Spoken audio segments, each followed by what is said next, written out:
So yes, very, very good afternoon to all of you. My name is Anish Chakravarty, of course, as Professor Rajdi ma'am has introduced me. Before I begin with my topic that I want to speak today, I would really and immensely like to thank her for letting me be here. I'm really indebted to her for allowing me to be here to present my ideas, particularly that is connected to my thesis and recent research work that I've been doing for quite a few years now. Also, I'm very, very happy and elated to be in front of Dr. Prashant Shukla. He, had faith in me and had been in touch with me throughout all this time and was very encouraging. So I felt very welcoming to be here. I'm also very thankful to Mr. Gaurav Mishra, who had been in continuous touch with me while this entire talk and lecture was getting organized. And I'm very, very honored to have Professor Chandra sir in front of me. I've known him almost for a decade now.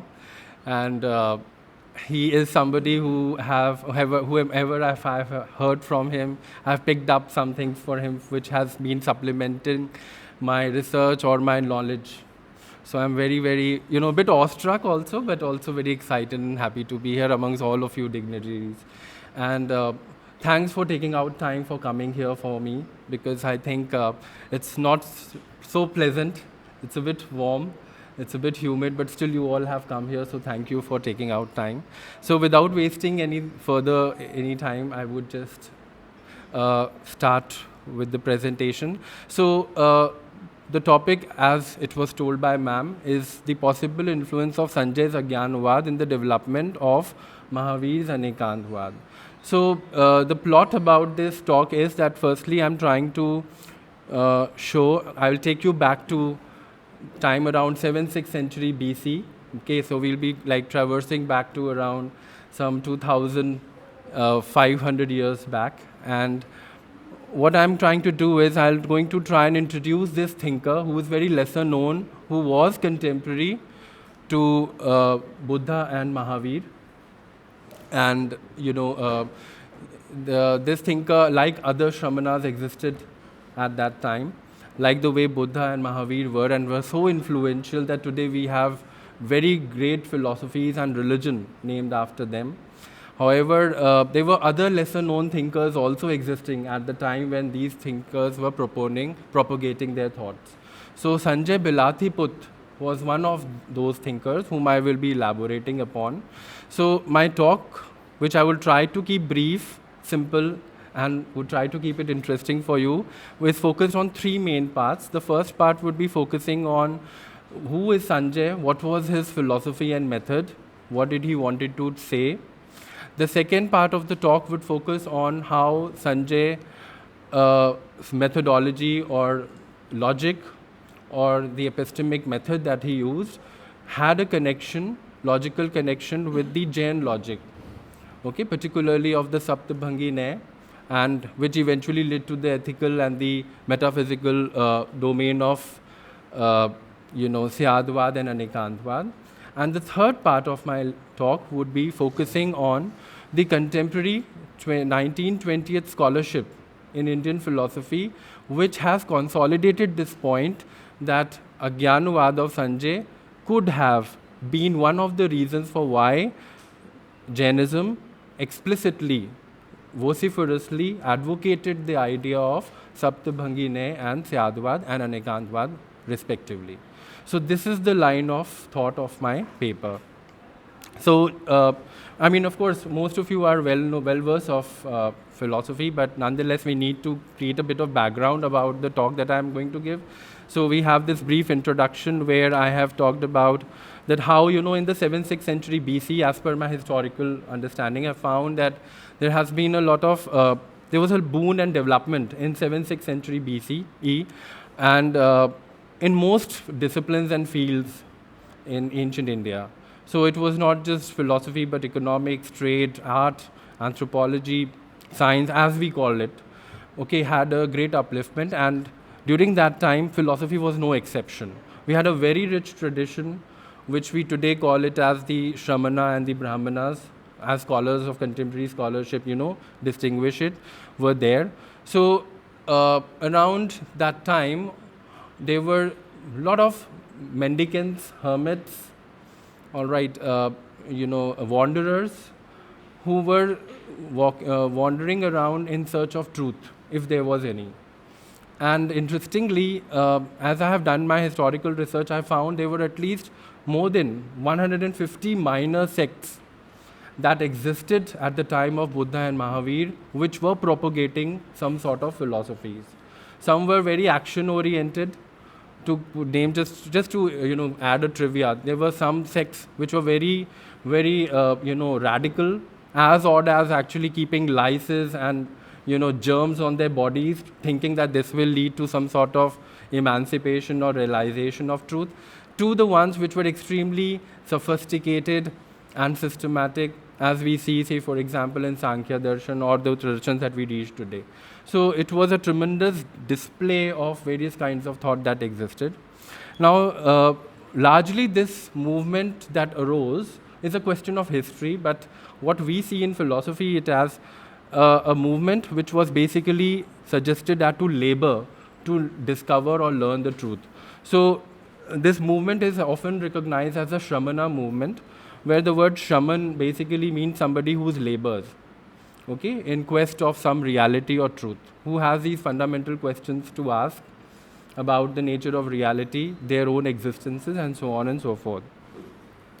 So Shramanas were largely, though we don't know explicitly very well, there's a lot of debate in history as to what extent were they austere in their life, but largely we believe that they were not doing the lay duties of people like the way they were doing it. So they were abandoning the everyday lives of things. They wanted distractions to be away from their thought. So largely they were focusing more on to be recluse and to be slightly more retired in everyday lifestyles.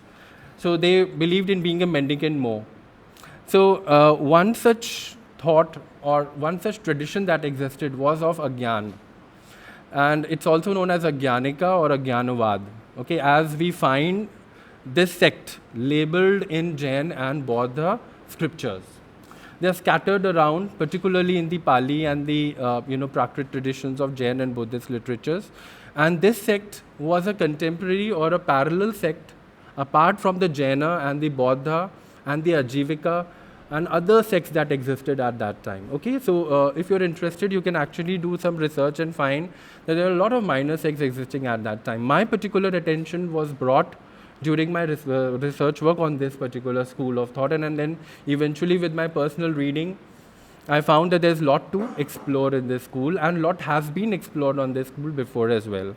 So Ajñāna word is actually a very familiar word, but we are not referring to that word here, which basically means nations or ignorance. Here this word is referring to a school of thought, which has been labeled by the Jain and the Buddhist writers, because they believe that their philosophy was such that it should be better labeled as Ajñāna. And it's also the people who are, some people like modern scholars like Matilal and Jayatilak, who are very sympathetic to this school to some extent, believe that it was quite abusive of them to use such a word, because Ajñān in Indian philosophy is considered to be a very negative word. It's in fact the root of all suffering. So the school labeled as Ajñāna was enough to deprecate them. Anyways, so this school of thought had a particular take. So they, as I have written it here, it says that these were the ones who neither held any opinion, neither denied any opinion, nor affirmed nor denied any opinion at the same time, nor even admitted that they neither affirmed or denied any opinion. So the particular interesting case about this sect was that the thinkers involved within this were trying to completely avoid any sort of affirmation, denial, both or neither. And this was their practice. So considering this kind of an approach, they were mostly labeled as Ajñānavādins, because the people who are claiming to seek knowledge would rather like to affirm than to escape affirmation of or denial of any kind. So Ajñān thinkers were at that time, as you can see in the scriptures, were questioning the beliefs and knowledge of all other systems of philosophy. And they themselves, on the other hand, though, were not really interested in proclaiming any viewpoint. So moving further, I just read so that it becomes more clearer. So agnostics, they roughly in English texts are referred to as agnostics or Indian agnostics. They did not claim that any conclusive knowledge about any matters of debated by the philosophers is possible or impossible. For purpose of argument, they developed a technique of systematic evasion, which they call it as Amar Viksheep. Viksheep means to evade, to ignore or to avoid, and Amar means endlessly. Okay, but generally they appear to have deprecated argument as leading to bad tempers and loss of peace of mind. Instead, they seem to have advocated friendship and in being non-rival, which mostly Buddhist and Jain texts refer to them as aviruddhak. Aviruddhak means somebody who doesn't object or is not a rival to a particular thought. They seem to have thought that various kinds of thoughts or beliefs, their denial, were not consistent with each other. Say beliefs on nature of the soul, for example. Such speculation could only be confusing and harmful or lead to harmful actions such as disputes and ultimately remorse and obstruction to peace of mind. So therefore they all should be avoided.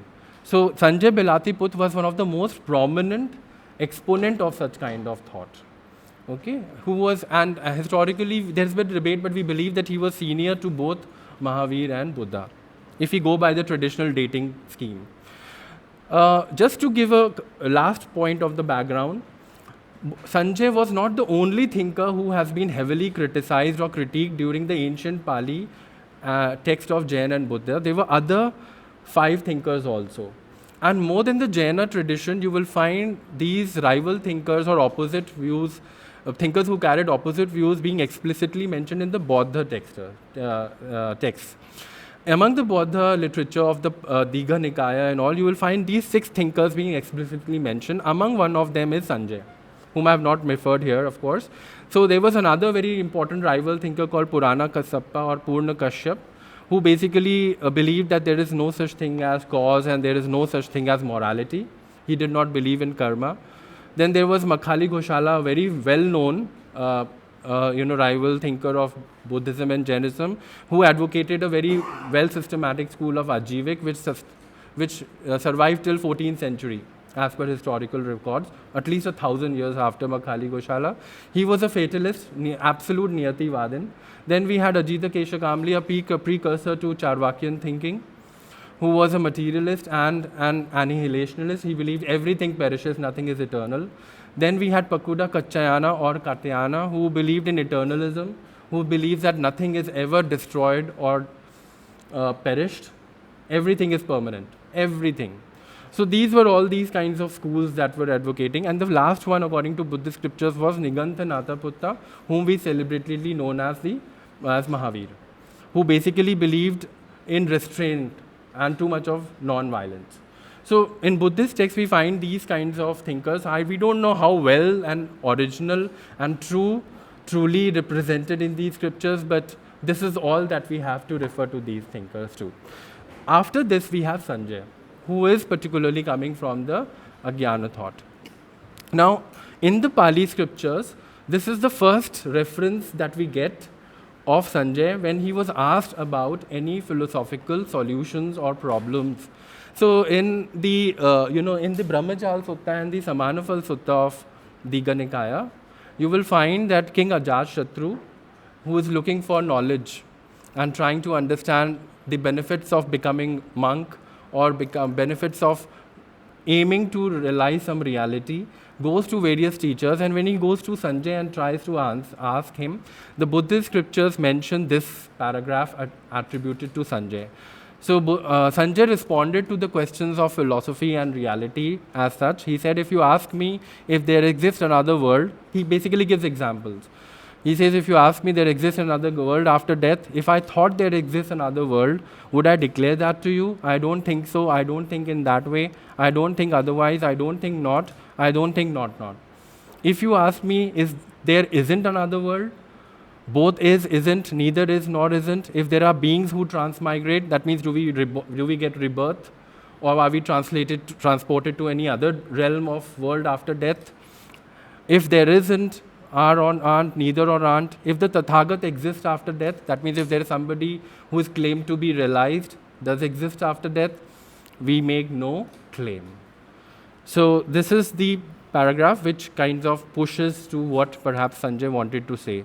So Sañjaya's references have been found in various scriptures across the Pali, Sanskrit, Tibetan and Chinese.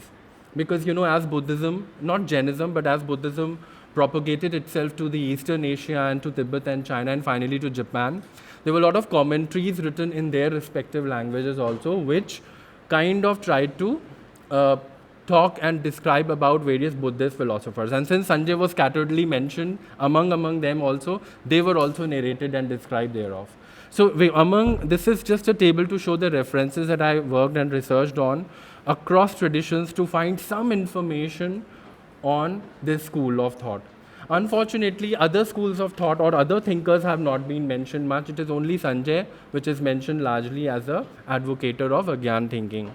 So there is also some debate. If you'll see, the first part basically attributes suspension of judgment. That's what they are referring it to as Amar Kathan Nilamban, largely to Sañjaya. Although he is somewhere also referred to as amoralist, somebody who is denying karma.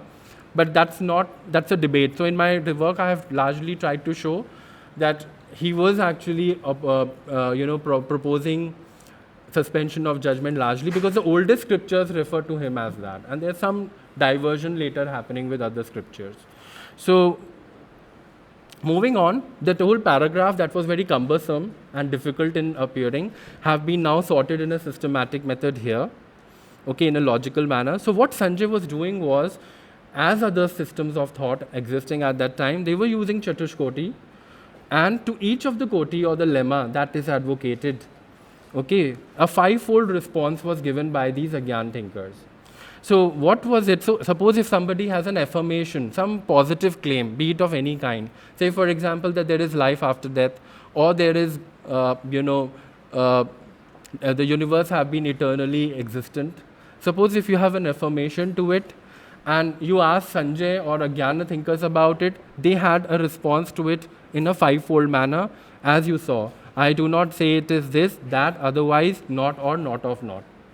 And to each one of these positions, they had a five-fold response. So the response in total becomes a 20-fold response. So each one of these koti, five-fold response. So if you see 5 into 4, 20-folded response comes out to be. Now and these are the Pali representations of their work. Now the originality of the Ajñān thinker lies in the response majorly that is given to the Chatushkoti, because Chatushkoti otherwise was common among the Jain as well as the Buddhist and many other minor sects also. If you'll see, for example, Ajivik, they also had a Trirashik system which did include Chatushkoti, and also even in Vedanta, another very lesser known school who wanted to promote grace and well-being also used Chatushkoti. So that's not that original, but the response is very original, I would say. So moving on to this, I would want to tell you that you please focus on the statement, I do not say. That's very important. That's where we will get a bit technical and we'll try to make you understand that how beautifully and interestingly this school avoided taking any stand. Because one very important question that can come to us while reading Ajñān thinkers is, how can one avoid any position? This is their position. No matter what you say, there is a position you are taking. And the second is that what you are really trying to say, what is their purpose and where do we place this thinker as? Where do we stabilize what they are trying to say? So coming to this point, we see that Ajñān thinkers were basically suspending all judgments without committing to any position whatsoever, even when suspension of judgment itself has taken as a belief or an ideology. So what was the peculiar about them was that they were making elocutions actually in their responses rather than propositions. So, what I have done is I've tried to show the examples to show the peculiar nature of their utterance. So they were saying, I do not claim, I do not say, I do not think. These kinds of statements were largely uttered as interpreted in English through various Pali and various other language translations. If you see that, there is a difference between two kinds of utterances that we can see, who denies a position or one who is elocuting a negation. So if you see, for example, the first one is a statement of denying something. So if I say X is not, I'm clearly making a claim that X is not true or not acceptable. But what Ajñānavādins are doing is the second thing. They are elocutionary negating the point. They're saying is the denial of the very act of affirming or denying something. So they are not denying anything or affirming anything, they are denying the very act of affirming or denying. So when I say, I do not say X is, there is no commitment made towards whether X is there or, and when I say I do not say X is not, there is no contradiction involved. But on the other hand, if I say X is not, and if I say X is, there is a clear contradiction, because I'm holding two opposite positions. But if I say I do not say X, I do not say X is not, there is no commitment. Just like if I say I do not promise to come and I do not promise not to come, there is no commitment made. But if I say I promise to come and I say I promise not to come, there is a lot of commitment made there. So these people were responding, but they were not proposing as we understand it. In fact, in the Dhammapada, one of the Dhammapada sections, Buddha himself acknowledges this kind of utterances. And he says that there are, of course, with the great discussion on the Thapaniya questions that is there in Buddhist literature, where I don't want to get into, because my focus today is Ajñān. There has been some few acknowledgements of certain questions by Buddhist, in Buddhist literature also, who say that there are certain questions which do not make any claims, responses which do not make any claims to certain questions. And they were alluding to the Ajñānavāda, and so they don't mention them. So coming to the point that I just explained, so you can have further various kinds of affirmations or negations. Like I said, I say X is not and I say X is. There is a contradiction involved. And you are liable to justify yourselves. But Ajñānavādins were able to escape any kind of attribution that could be taken into them by simply saying, I do not say X is, I do not say X is not. So the very act of getting into any proposition was denied in the first place, through a response, not through a proposition. Moving on, now what I have done is, I don't have so much of, I don't want to really drag my talk into a great detail. So what I have done is, that entire 20-fold method that they advocated had been, like in Jaina we find the 7-fold method, and in Chatushkoti we find the 4-fold.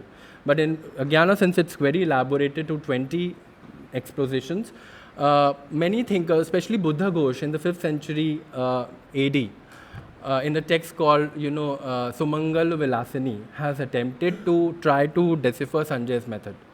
So he did take some pains to try to explain and elaborate the method, and he interpreted it. And then in contemporary scholarships, we find K.N. Jayatilak and B.K. Matilal also adding their own respective explanations to it. There were other thinkers also, whom I'll list later in contemporary scholarship, who tried to decipher the method as to what the method was trying to say. And then in my thesis, I worked further upon and argued as to what could the method be. So based on the tradition continuing from Buddha Ghosh through the contemporary great well-known scholars of Buddhism and Jainism to my work, this is what I have summarized as to what interpretation Sanjay wanted to say. So if you see, for example, if something was asked, that is there anything real but not expressed, like maybe you believe in some reality, but you are always quiet about it. You don't say it to anybody in the world. You just keep it to your heart and mind. Sanjay would say, I don't say that.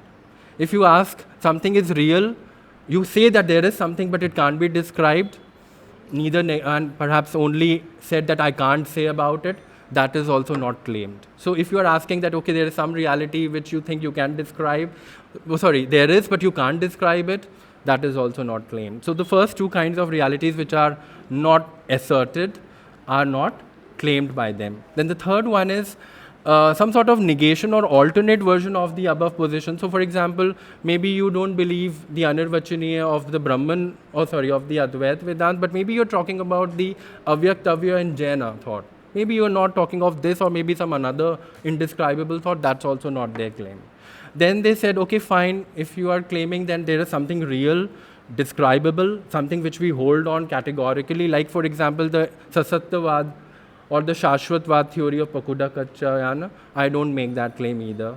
Then we say, okay, fine, then maybe you're negating the above position of particular kind. So you don't believe in eternalism, but maybe you believe in accidentalism, the opposite theory of eternalism, that is Yadrichyavad of Charvak or fatalism of Niyativad. That's also not our claim. Then moving further, okay, so maybe it's not any one of these. Maybe you want to claim that you have another position or version of the fourth position, which is not the Shashvatvāda of Pakuta Kaccayana eternalism, but maybe of another thinker or of another variety of eternalism that you want to claim. So maybe not theory A1, but maybe A2. Like, so I don't believe in, say, for example, eternal theory of philosopher A, but more of philosopher B. That's also not my claim. Sañjaya or Ajñānavādins would say. Then, okay, assuming all of this, then perhaps you are contradicting to the fourth position. Okay, that means I'm just saying not annihilationism or something, but I'm just saying I'm opposite to the made claims of the eternalism. So I'm not assuming double negation to be an affirmation, but simply saying, okay, I deny this only. That's also not claimed. And then finally, since nothing of the above is asserted, so perhaps you believe in negating all of them, right? So perhaps you're not holding any one of the kinds of realities. Well, neither this nor that, that's not our claim. Okay, so since you have gone beyond Chatushkoti, so neither this nor that is claimed, so you basically are negating the negations. That is also not claimed. And it goes on. So they keep slipping away. They keep slipping away by saying, I do not say, to any metaphysical or any claim that they could make. That's how, see again, we don't know what they said, but that's how Buddhist literature and Jain literature represent them as, largely. And of course, there is a scope of interpretations, but this is how it comes out to be. So none of these positions are advocated by them. And since it's a claim of elocution, it's a response but not a proposition, nobody can hold him to be saying that this is your claim, this is your position. And, so moving on to the further part, I want to tell you that this Sañjaya was not the only thinker. As listed, there were 4 other schools of thought, at least recorded in the Jain and the Buddhist literature. Now, the point that is here that I want to divert to, apart from the method, is the purpose. Why were they doing it? So interestingly, the first 3 schools, as listed in the Buddhist and the Jain literature, mention a purpose. They tell you why we should not hold a position, except for the 4th, which is of Sañjaya's. So the first school said, we want to do it because we want to avoid intellectual debates and friction that they create, ideological divisions, beliefs. So it's better not to get into it because all beliefs and positions are out of privation of knowledge. Some affinity towards some idea over another, that leads you to claim something over another. So better not to keep any position and therefore suspend judgments in this 5-fold manner. Then the second school said, well, what you believe today may change tomorrow. So don't die for today's beliefs. Don't be so assertive about beliefs that you hold today, because maybe tomorrow you may realize, because growth is incessant. You will definitely keep on changing for betterment, for in life. Experiences will come different, so you will perhaps learn new things and will have new opinions to believe in. So don't hold on to a view today. Even if you hold it, don't claim it, because you may feel regret about holding that in the beginning. Then the next one, so you can entertain views, but don't reject it or accept it, and don't claim that you have any view. So they taught that you should always be not expressing what you believe, but only learn quietly. Then the third school is very close to Jain thought. It believes that it leads to violence and suffering. Knowledge of various kinds and holding it to in a very emphatic and assertive manner lead to violence and suffering. And so, and it creates political structure, psychological imbalances in us, that we may lose a battle, we may lose a debate, we may want to have to create certain, we may be harmed. So therefore, they thought that it's best to not to hold any positions. Because the idea of othering, the idea of alienation, the idea of rejection of disapproval and approval of one person comes all through their beliefs. So it's better not to get into that at all. The fourth school is very interesting, which particularly brought my attention, I've worked on it, was Sañjaya's. Explicitly mentioned, demarcated as the most odd school, because Sañjaya even suspended judgments on the purpose of why they were suspending judgments. And this, as I have written, he says, I have written is, perhaps this was because to state a purpose also somewhere accept some judgment, maybe. And that you must suspend. Because if you do this whole business, apparently Sañjaya wanted to say, and he was quite critical of the first 3 schools also, if you are ultimately holding a purpose, the whole purpose or being committed to non-commitment goes away, because you're still holding on to something for which perhaps you would try to argue for. So the whole method is defeated. You're no longer consistent with your methodology. You have stopped there. And this is what we see, for example, in the case of Pyrrho in Greek philosophy. So Pyrrho also, when came to India and went back, propagated the philosophy of epoche or suspension of judgment. And he said that through that you get ataraxia. Now the problem with that was, the moment he said that you get ataraxia, he got into trouble with various other traditions who were trying to tell what is the best form of life. Aristotle's eudaimonia, Epicurean's aponia, Democritus's school's aphasia. So the whole purpose of suspending judgments was defeated because you stated a purpose to do that. So something similar perhaps was noticed here as well, and Sañjaya did not vouch it for it. So if he was asked for a purpose for it, he even again suspended judgments. Okay, so in the various texts across the Jain and Buddhists, I have not mentioned the references. I can give it to you if you would want. Like we have 14 unanswerable questions of Buddha. There are particular cases also, various stories and cases and narrations comes where people have reached Sañjaya and have tried to ask questions to them. Most number of stories that we find or tales that we find are actually repudiating him. So he is asked and the person who is asking him is not satisfied with him, and then finally he goes either to Mahāvīra or to Buddha. But he is like in between the ones to show that how perhaps he was not giving a satisfactory answer. So these were the questions that were asked by people to Sañjaya in the courses of the scripture. So first question was, for example, question on this world and live light. Is this life real? Am I really living or I am not really living? Is this world real? Again, all these, and this has been put into Chatushkoti. So is there a life and world? Is there no life and world? And so on. So he suspended judgments on it. He did not make a claim. Questions on afterlife, no claims. Questions on rebirth, that means will we be born again? No claim. Questions on karma, that's interesting, no claim.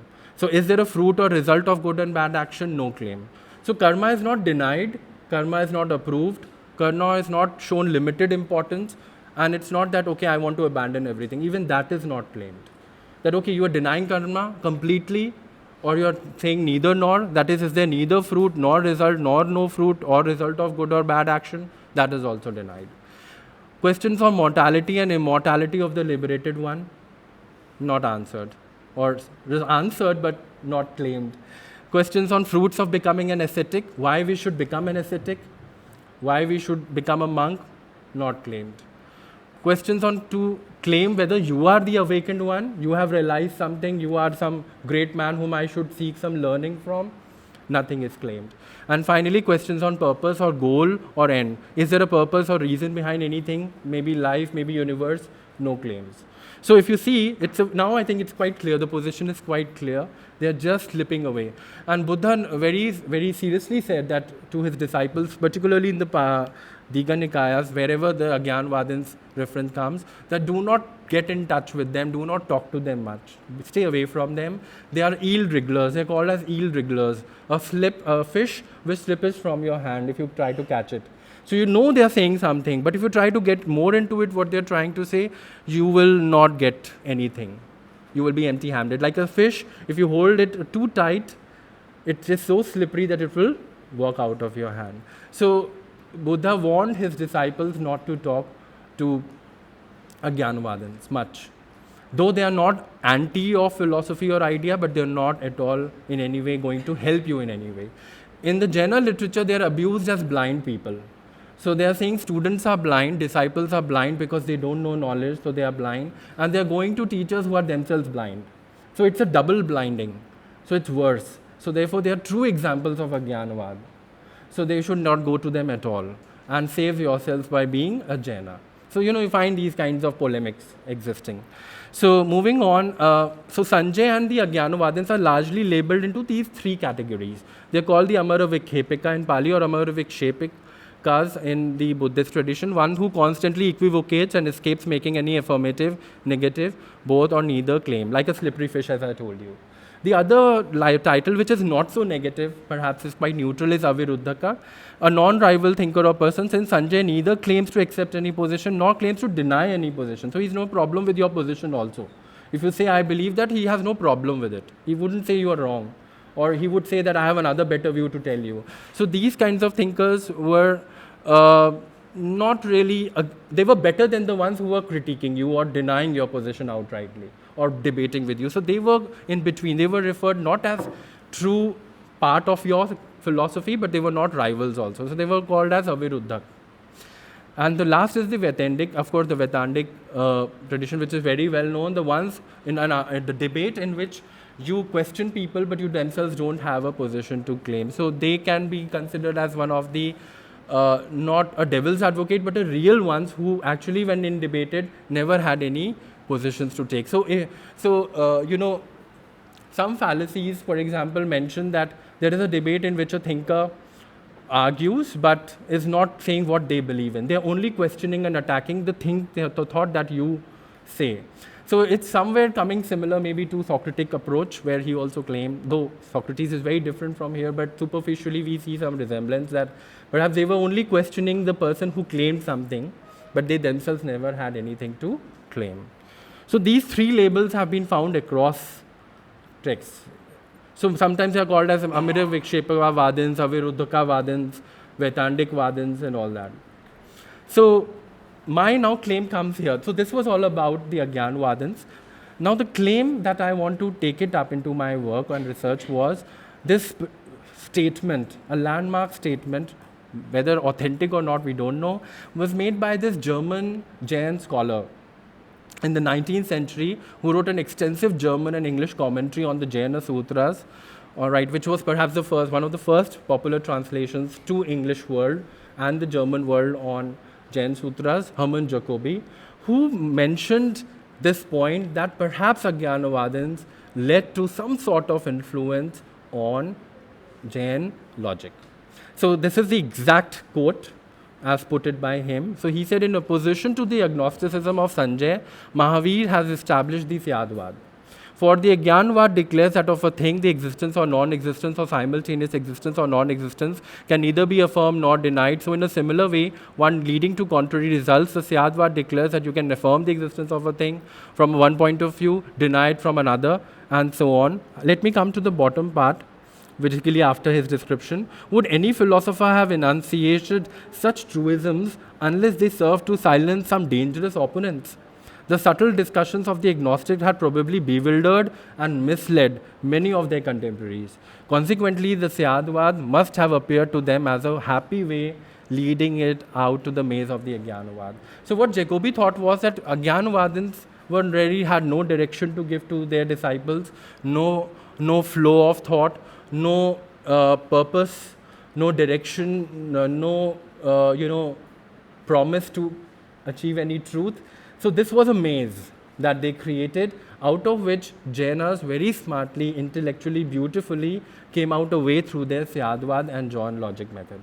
So in fact, Jacobi portrays Jainism. He tries to add a point actually for Jainism to show that Jainism did a great service to make people come out of the maze of Ajñānavāda thought by focusing on the Saptabhangi, Syadvāda and Anekāntavāda positions.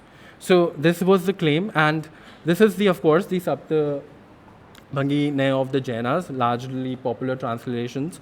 Somehow some thinkers use the word maybe, some use somehow. There's a lot of debate about it. So I don't want to get into that, so it's preferred to use the word Syat. Don't want to get into the interpretations. So this is the logical structure, if you see. You are aware of it already, of course. So the interesting part is the last three, which were also expanded by the Jainas. If you see, the last three, as we know very well, have been further elaborated over Chatushkoti. So the first four are basically the Chatushkoti and the three are additions. The interesting part is here is the indescribability. So in Jain, largely in Jain thought, we don't find the last koti to be referred as neither nor. Athi, na athi, na athi. They refer it as avyaktavya. That's interesting, a claim. They don't want to describe it in a negative form. They use it in the form of inexpressible. They have a unique term invented for it. And then they have used that term in combination to the first three kotis. That's what Saptabhangi logic is. So, in due course of research, we found that wherever the critique of Ajñānavādins were coming, in the same text, Avyaktavya was also discussed. So apparently there is a hint, nothing is claimed, but there is a hint that perhaps the idea of inexpressibility was some sort of an influence that they could have taken in a more positive way from the Ajñānavādins.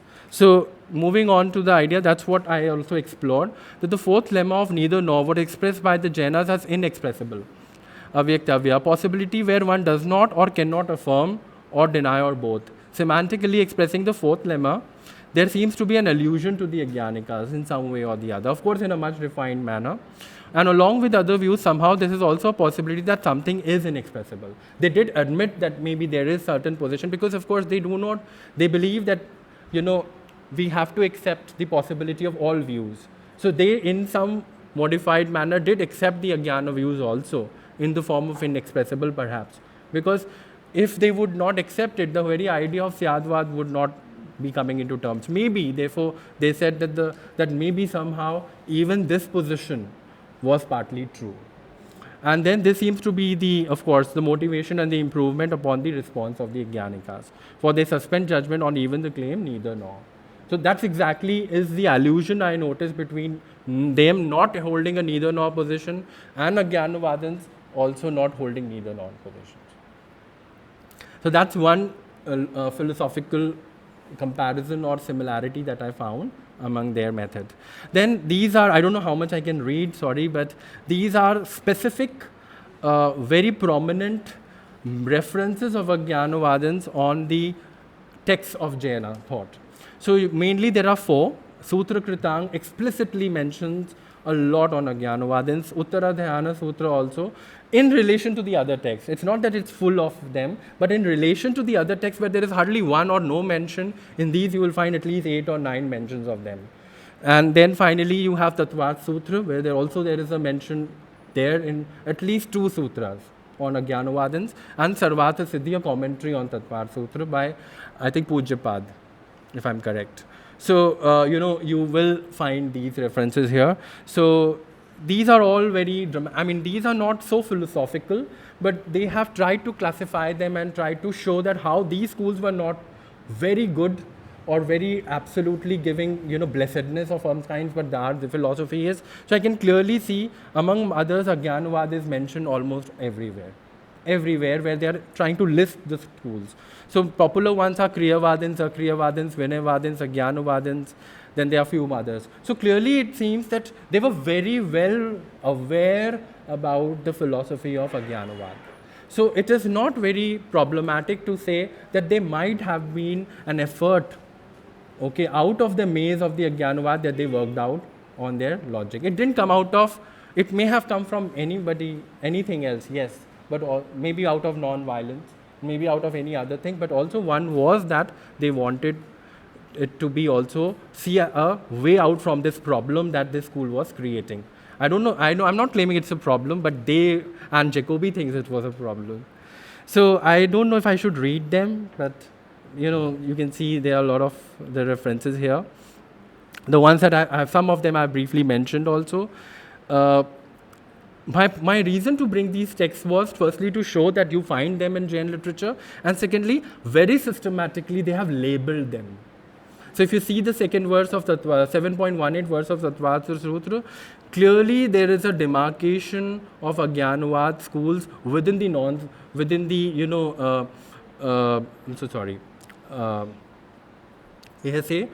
of the 5 attitudes prescribed by Jain monks, one includes acknowledging heretical or non-Jain doctrines. Uma Swati's commentary on Tattvat Sutra, Sopabna Bhashya, clarifies the heretical doctrines as speculative and non. So, there are various categories in Jaina tradition, and within that you find it. Of course, if I would have got into it, it would take a lot of time, so I've just very briefly mentioned it. Again, in 8.1, they have mentioned again certain kinds of bondage and problematic philosophies. So, one of them, the third type of false philosophy is Ajñānavāda, and the third type, first and the third. I think the third is the doubters. So, that is again also put. So, if you see, it's not that they have bypassed this school. They have actually paid a lot of importance to a great level to them, and so does Buddhism. So, this school must have been very significant at their time, perhaps, because if it wasn't, it wouldn't have been referred so much at that time of the age. So, I think I'll pass this further. Now coming to the logical connection that I found in my work on the two methods and the steps taken by the Ajñānavādins and the Jainas. So if you see, the Chatushkoti is referred in the same manner. They accept only the utterance of Syat and I do not say, which is the I'm so sorry. Ti Pimino and the Syad. So the connection here is that they both deny explicit assertion to any claim. And the logical structure, except for the claim of them towards the responses of the proposition, is identical. Then I'm coming to the contemporary scholarship. So I've picked up only few, okay, not all. And the last I've given a list of all who have talked about it. So I've taken Kalu Pahana's interpretation, which he does in his 1984 work on Buddhist logic. He says that that before Mahāvīra, Sañjaya proposed an evasionist response to Chatushkoti, and Sañjaya's younger contemporary Mahāvīra found this response to be exceptionally skeptical and paved a way out of the alternatives that were evaded with Syad, that is, it is possible. To this, later Jain thinkers expanded it and made it into seven-fold view. Firstly, 20-fold view was too cumbersome and they reduced it to 7. And they made it into a possibility rather than non-claim. So he says here that from I do not say is B, I do not say is not B, and so on and so forth, Mahāvīra made it and the Jainas rather made it. It is possible that A is B, it is possible that A is not B, and so on and so forth. So the line of the logical structure is not changed, but the response to it is tremendously changed. So where there was no claim made by the Ajñānavādins, Jaina thought explicitly says it is possible that we can hold this, it is possible that we can hold that, giving some sort of direction to the learner or to the disciple. Same one, a very explicit one like this comes from Belwalkar and Ranade. I've used the 2012 translation. Of course, the work was published much earlier. So, I'm sorry, this is a misprint, Pandey. I mean, I just was one more slide, I removed it, so I forgot to remove unlike Pandey.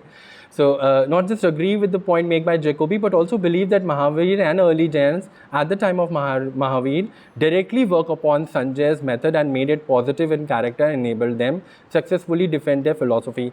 I just want to tell you that these two thinkers, Ranade and Belwalkar, also said that in Mahābharata, there are certain passages in Adi Parva where this kind of thought is also mentioned. So they say that it could have been an allusion to Ajñānavādins there. Of course, the name is not mentioned, but you find in Mahābharata also certain mendicants who try to confuse certain thinkers in the forest to the kings and all. So what Ranade and Belwalkar says is, Sañjaya Belaṭṭhiputta's teachings was mainly negative. The teaching of Mahāvīra and Gautam, like the Vedanta of Yajnavalkya, had a positive aspect and was kept steadily in the background. Thus, for instance, Mahāvīra changed the Sañjaya formula, I cannot say if A is B, I cannot say is not B, and so on and so forth, into I can say that A is B, I can say is not B, and so on and so forth. So it's not that I am the first one to talk like this. There are a lot of other scholars also before me who maybe not in great detail but have tried to show these affinities. So I believe this entire project, which started with Jacobi and is continuing till today, is a way to kind of firstly add an important significance to the Jain thought, to firstly also put Ajñān thinkers in the history of thought somewhere.